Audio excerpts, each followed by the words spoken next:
نحمده ونصلي ونسلم على رسوله الكريم اما بعد فاعوذ باللہ من الشیطان الرجیم بسم اللہ الرحمن الرحیم۔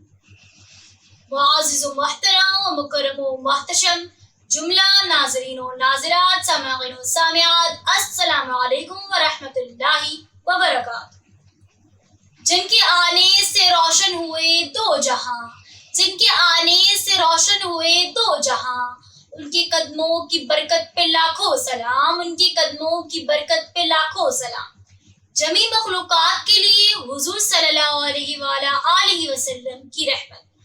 حضرت جابر بن عبداللہ رضی اللہ عنہ سے روایت ہے کہ رسول اللہ صلی اللہ علیہ وآلہ آلہ وسلم نے فرمایا، اگر کوئی لوگوں پر رحم نہیں کرتا تو اللہ جو غالب ہے اور عظمت و جلال کا مالک ہے وہ شخص پر رحم نہیں فرمائے گا۔ حضرت ابو ہریرہ رضی اللہ عنہ عرض کرتے ہیں کہ میں نے ابو الاقسام حضور نبی اکرم صلی اللہ علیہ وآلہ آلہ وسلم کو یہ فرماتے ہوئے سنا کہ دوسروں پر رحم کرنے کی خوبی سوائے بدنصیب شخص کے کسی سے سلب نہیں کی جاتی۔ رحم دلی کا مطلب دل کا نرم ہونا، اور نرم دل ہونا ایمان کی علامت ہے۔ تاہم اگر کوئی نرم دل نہیں ہے تو اس کے پاس ایمان کامل بھی نہیں، اور اگر ایمان نہیں تو یہی شخص در حقیقت بدنصیب ہے۔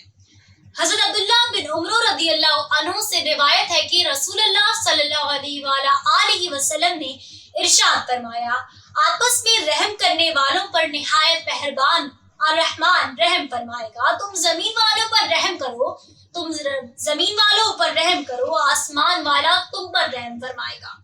لفظ رحم مادر کی نسبت سے رشتے لفظ رحمان سے نکلا ہے، جس کا معنی انتہائی مہربان ہے۔ تو جو کوئی شخص رشتہ داروں سے تعلق جوڑتا ہے اور صلہ رحمی کرتا ہے تو اللہ تعالیٰ بھی اس سے اپنا تعلق جوڑ لیتے ہیں، اور جو کوئی قطع رحمی کرتا ہے تو اللہ تعالیٰ بھی اس شخص سے اپنا تعلق توڑ لیتے ہیں۔ بوڑھوں اور بچوں کے لیے آپ صلی اللہ علیہ وآلہ آلہ وسلم کی رحمت۔ حضرت انس بن مالک رضی اللہ عنہ فرماتے ہیں کہ ایک مرتبہ ایک بوڑھا شخص آیا جو آپ صلی اللہ علیہ وآلہ آلہ وسلم سے ملاقات کا متمنا تھا۔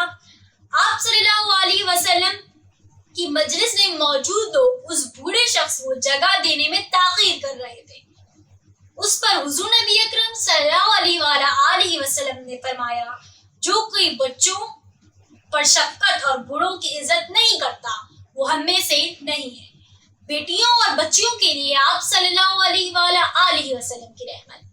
حضرت ابو سعید خدری رضی اللہ عنہ روایت کرتے ہیں کہ رسول اللہ صلی اللہ علیہ وآلہ آلہ وسلم نے فرمایا، جس شخص کی 3 بیٹیاں یا 3 بہنیں، 2 بیٹیاں یا 2 بہنیں، اور وہ ان کے معاملے میں اللہ سے ڈرتا ہو، ان کی دیکھ بھال اور ان سے عزت و شفقت والا معاملہ کرتا ہو، ان سے بھلائی کرے، ان کے ساتھ نرمی و سخاوت والا معاملہ کرے، تو ایسا شخص جنت میں جائے گا۔ یتیموں کے لیے آپ صلی اللہ علیہ وآلہ آلہ وسلم کی رحمت۔ حضرت ابو ہریرہ رضی اللہ عنہ سے روایت ہے کہ رسول اللہ صلی اللہ علیہ وآلہ آلہ وسلم نے فرمایا، اگر کوئی شخص کسی یتیم کو ضروریات زندگی مہیا کرتا ہے، اس کی دیکھ بھال اور پرورش کرتا ہے، قطع نظر اس بات کے کہ وہ یتیم اس کا رشتہ دار ہے یا نہیں، تو وہ دو شخص اور میں جنت میں ان 2 شہادت اور درمیان کی انگلی کی طرح قریب قریب ہوں گے۔ بیواؤں اور غربا کے لیے آپ صلی اللہ علیہ وآلہ آلہ وسلم کی رحمت۔ حضرت ابو ہریرہ رضی اللہ عنہ سے روایت ہے کہ رسول اللہ صلی اللہ علیہ وآلہ آلہ وسلم نے فرمایا، جو شخص کسی بیوہ اور غریب کی دیکھ بھال اور ضروریات پوری کرنے کی تگودوں میں لگ جاتا ہے، وہ ایسے شخص کی طرح ہے جو اللہ کی راہ میں جہاد کرتا ہے یا ساری رات عبادت اور دن روزے کی حالت میں گزار دیتا ہے۔ قیدیوں کے لیے آپ صلی اللہ علیہ وآلہ آلہ وسلم کی رحمت۔ حضرت ابو موسیٰ رضی اللہ عنہ سے روایت ہے کہ رسول اللہ صلی اللہ علیہ وآلہ آلہ وسلم نے فرمایا، قیدیوں کو رہا کرو، بھوکوں کو کھلاؤ اور بیماروں کی تیمارداری کرو۔ بیماروں کے لیے آپ صلی اللہ علیہ وآلہ آلہ وسلم کی رحمت۔ حضرت ثعبان رضی اللہ عنہ سے روایت ہے کہ رسول اللہ صلی اللہ علیہ وآلہ وسلم نے فرمایا، جو کوئی بھی بیمار کی عیادت کرتا ہے وہ جنت کی خرفہ میں رہتا ہے جب تک کہ وہ واپس نہ آ جائے۔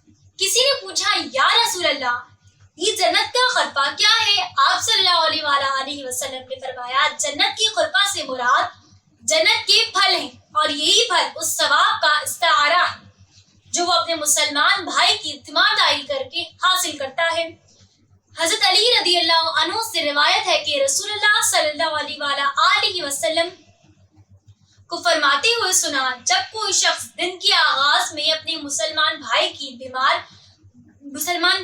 بیمار کی پرسی کرتا ہو تو اس وقت سے شام تک 70,000 فرشتے اس پر اللہ کی رحمتیں بھیجتے ہیں، اور اگر کوئی شخص شام کی ابتدا میں اپنے مسلمان بھائی کی تیمارداری کرتا ہو تو اس وقت سے صبح تک 70,000 فرشتے اس پر اللہ کی رحمتیں بھیجتے رہتے ہیں۔